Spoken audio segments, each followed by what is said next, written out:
Nowadays, in Power Apps, modern input controls are being used more frequently because modern input controls leverages more features and more visually pleasing interface rather than our classic input controls.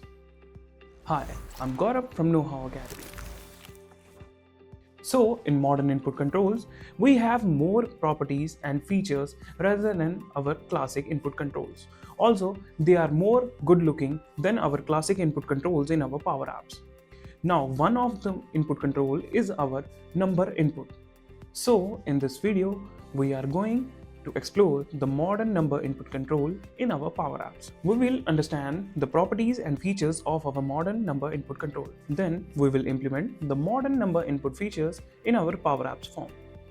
I will create a blank application and I will name it modern number input. I will click create. After clicking create, our app is created. Now, before using the modern number input, we need to go to our setting and in the updates, turn on the modern controls and themes. When I click on close, you can see the modern controls are being displayed in our insert section. Now here I will take number input. Now this is our modern number input control. First, in our general, we have the value. For the value, it means the default value which will be present in our control. So here I will write 3. After writing 3, you can click on preview and you can see the arrow above and below. With the help of these arrows, you can increment and decrement the values in your number input. Then we have our min. It will set the minimum range of our number input. So here in the min, I will set 3. Here you can see I can increase the number, but after 3, I cannot decrease the value of our number input because our min value is 3. Similarly, we have our max here. So in the max, when I set 7 and click on preview, I will increment it and you cannot increase the number after 7 because your max range is 7. Next, we have our decimal precision. Currently, it's set auto. It means the value after our decimal. So when I set it to 2, it means 2 values will be present after decimal. Now, when I click on preview, I will reduce it because our max is 7. Now, when I write 6.55, it is taking this value.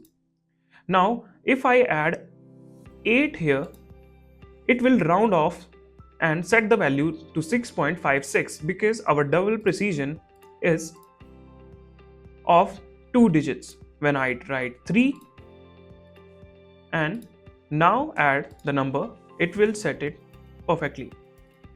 But if I add one another, it will simply round off.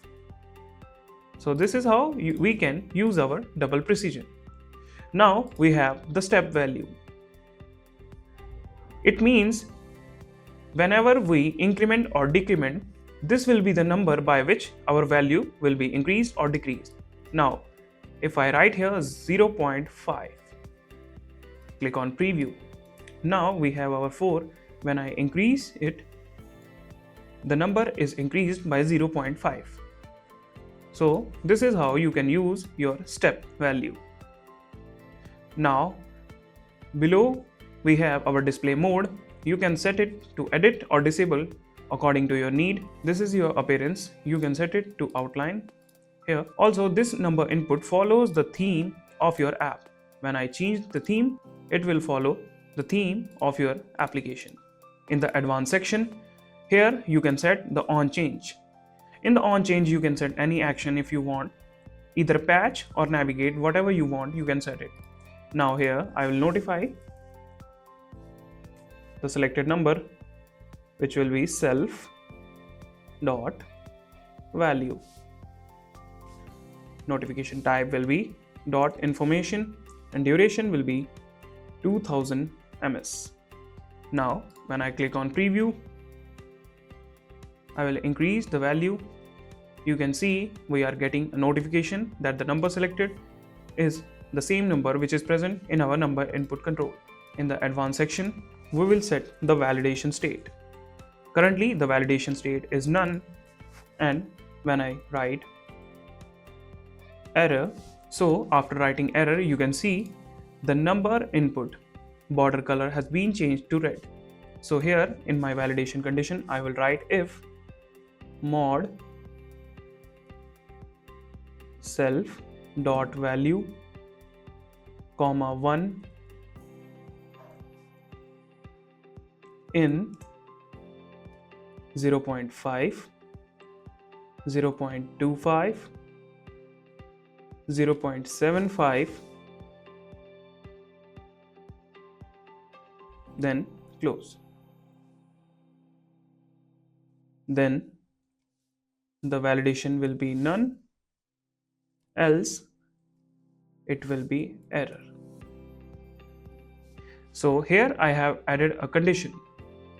One more, 0.00. So here I have added a condition that self.selected.value mod by 1 is present in 0.5, 0.25, 0.75 or 0.00. Then there will be no validation error, else it will be a validation error. So here currently it's 5, which means 5.00 according to our double precision. Let me check the precision again. I will set the precision to 2. Now when I preview, here when I write 5.5, so I'm not getting a validation error. When I write 5.55, we will get a validation error. So here you can set the validation state of your number input according to your condition. Now we will take a text. Here I have taken text, and the text value will be our number input dot value. So now when I change the number is being changed. Also, we can use and take the help of delay output. In the delay output, I will set it to true. After setting the delay output, the number change will be displayed after half a second. As you can see, there is difference. So it is used for filtering and other scenarios. So here your delay output is used for filtering scenarios where you need a time gap of half a second. So this is our number input control. Now we will see the number input features in our form input. So I will create a new screen.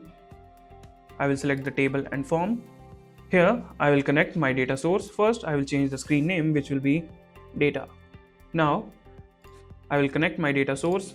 I will write SharePoint.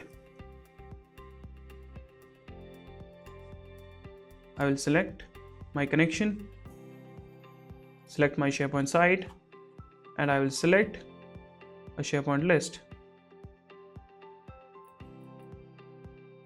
Connect. After connecting in the table, now here I will write the SharePoint list name, which is student data. I will copy the list, and in our form data source, instead of table will be SharePoint list.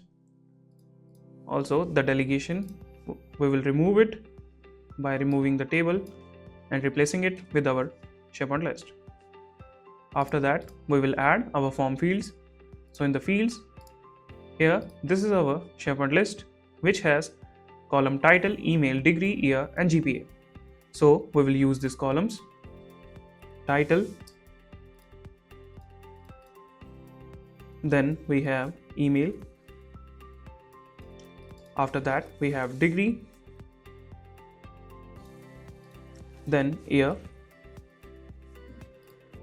and after that we have our GPA. I will click add. So here you can see our form has been added, and when I click on preview, here you can see your record. Now in the edit, When I write 6, click on submit, I am getting error value must be between 1 and 5. This is because in our GPA column, in the more option I have set the minimum value allowed is 1 and the maximum allowed value to 5. But technically, I should restrict the user from entering a number more than our defined. Click on edit. Now when I type 6, it is setting automatically the maximum value. The data is being updated. But instead of static value, I want to enter the maximum value from our column. So I will go here in the min, I will write data source info, then our data source which is student data, comma data source info. So in the min it will be min value. I will close it. Now in the max I will paste it here, and instead of min it will be max value. Now click on preview. Here I will write 7. It is automatically setting 5 because our column max value is 5. And here when I enter -1, it's setting it to 1. So this is how you can use a modern number input control in your form. So in this video, we explored the modern number input control in our Power Apps. Then we learned the features and properties of our modern number input control. And then we used our modern number input control in our SharePoint list form. Thank you for choosing KnowHow Academy as your IT source. We are always there to help you navigate to the tech world. It's been a pleasure sharing this information with you. So stay curious and keep learning.